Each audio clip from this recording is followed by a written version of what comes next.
EPS pension योजना में घोटाले की आशंका और संघर्षरत पेंशन धारक, न्याय की पुकार।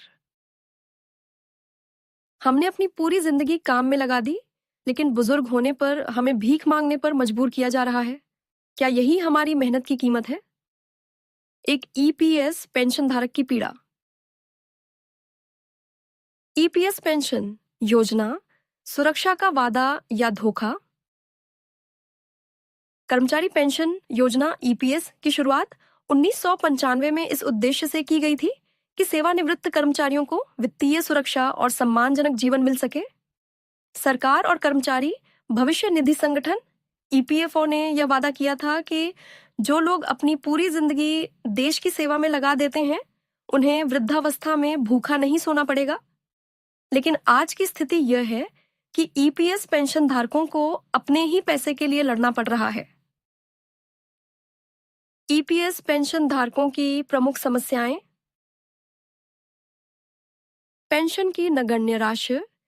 30 से 35 वर्षों तक सेवा करने के बावजूद ईपीएस पेंशन धारकों को मात्र 1000 से 3000 पेंशन दी जा रही है। इस छोटी राशि में घर का किराया, दवाई, भोजन जैसे जरूरी खर्च भी नहीं निकल पाते। पैसे की सुरक्षा पर सवाल। कई पेंशन धारकों को यह चिंता है कि क्या ईपीएफओ में जमा किया गया उनका पैसा सुरक्षित है।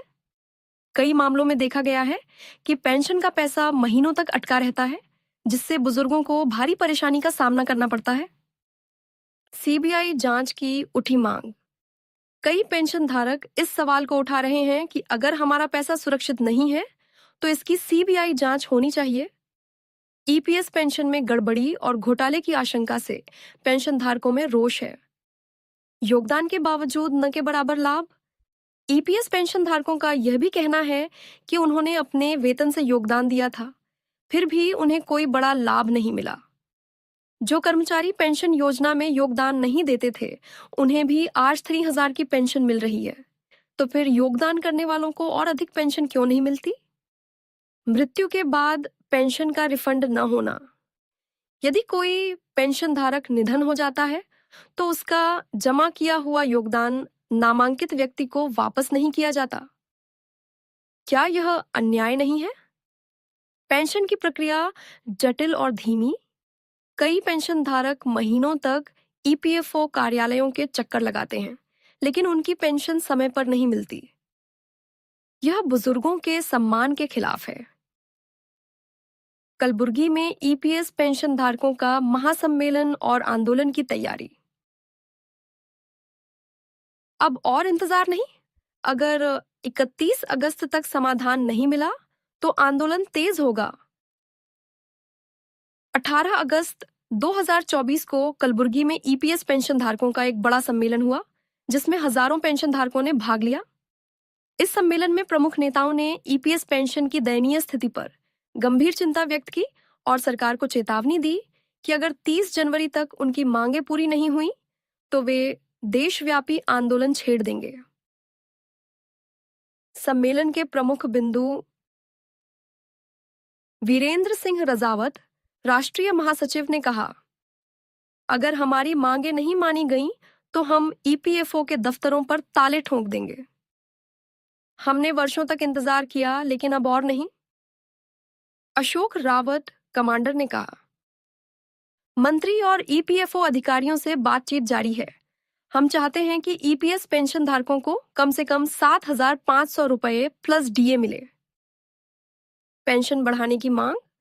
न्यूनतम ईपीएस पेंशन को 7500 रुपये प्लस महंगाई भत्ता तक बढ़ाने की मांग। जिन कर्मचारियों ने ज्यादा योगदान दिया, उन्हें समानुपातिक पेंशन मिले। बीजेपी सरकार का बहिष्कार। सेंट्रल वर्किंग कमेटी ने कहा कि अगर 31 अगस्त तक समाधान नहीं आया, तो आगामी चुनावों में बीजेपी का बहिष्कार किया जाएगा। ईपीएस पेंशन समस्या का संभावित समाधान। पेंशन की न्यूनतम राशि बढ़ाई जाए। 7500 रुपये प्लस महंगाई भत्ता लागू किया जाए। ईपीएफओ के पैसों की सुरक्षा। यदि ईपीएफओ में घोटाला हुआ है, तो इसकी सीबीआई जांच होनी चाहिए। पेंशन धारकों को वैकल्पिक निवेश का अधिकार। यदि कोई पेंशन धारक चाहे तो उसे अपने योगदान का रिफंड लेकर किसी अन्य निवेश योजना में लगाने का अधिकार मिलना चाहिए। स्वैच्छिक विकल्प। ईपीएस को स्वैच्छिक योजना बनाया जाए ताकि लोग इसे चुनने या न चुनने के लिए स्वतंत्र हों। मृत्यु के बाद रिफंड। यदि पेंशन धारक का निधन हो जाता है तो उसके द्वारा जमा किए गए पैसे को उसके नामांकित व्यक्ति को लौटाने की व्यवस्था हो। पेंशन प्रक्रिया में पारदर्शिता। ईपीएफओ की वेबसाइट और कार्यालयों को अधिक पारदर्शी और उत्तरदायी बनाया जाए। ईपीएस पेंशन धारकों की चेतावनी, अब आर पार की लड़ाई। 31 अगस्त को ईपीएस पेंशन धारक जंतर मंत्र पर महान आंदोलन करने जा रहे हैं। उनका कहना है कि अगर सरकार ने उनकी मांगे नहीं मानी तो वे इसे 2024 के चुनावों में बड़ा मुद्दा बनाएंगे। क्या सरकार ईपीएस पेंशन धारकों की पीड़ा को समझेगी? क्या ईपीएस पेंशन धारकों को उनका हक मिलेगा या फिर उन्हें सड़कों पर उतरकर अपनी लड़ाई खुद लड़नी पड़ेगी? आने वाले दिनों में ईपीएस पेंशन धारकों का आंदोलन एक ऐतिहासिक मोड़ ले सकता है। निष्कर्ष। ईपीएस पेंशन योजना एक महत्वपूर्ण सामाजिक सुरक्षा प्रणाली थी, लेकिन इसकी वर्तमान स्थिति गंभीर चिंता का विषय बन गई है। अगर सरकार जल्द ही समाधान नहीं निकालती तो ईपीएस पेंशन धारकों का संघर्ष इतिहास में दर्ज हो जाएगा। सरकार को चाहिए कि वह तत्काल कार्रवाई करे और ईपीएस पेंशन धारकों को उनका सम्मान और न्याय दिलाए।